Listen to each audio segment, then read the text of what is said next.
நம்ம இன்றைக்கி வந்து வீடியோவில் என்ன பார்க்க போகிறோம்னா, நம்ம வந்து பயன்படுத்துகிற விளக்கெண்ணெயோட செடி எப்படி வரும்னு பார்க்கலாம்.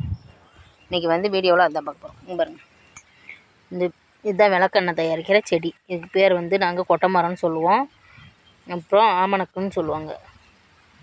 இளஞ்செடியில் இப்படி தான் இருக்கும். இது வந்து நட்டு இன்றைக்கி ஊனி 10 நாள் ஆகுதுங்க.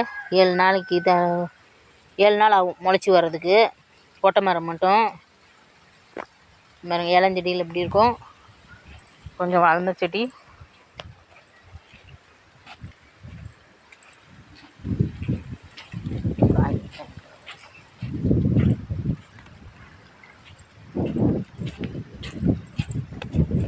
இது வந்து 1 மாதம் ஆன செடி. பார்க்காதவங்க பார்த்து தெரிஞ்சுக்குங்க. இதுதான் கொட்டை மரம். இது வந்து இன்னும் 6 மாதம் ஆகும் காய் கொலை போட. இதில் இருந்து தான் விளக்கெண்ணெய் தயாரிக்கிறோம். பார்க்காதவங்க பார்த்து தெரிஞ்சுக்குங்க. பாய்.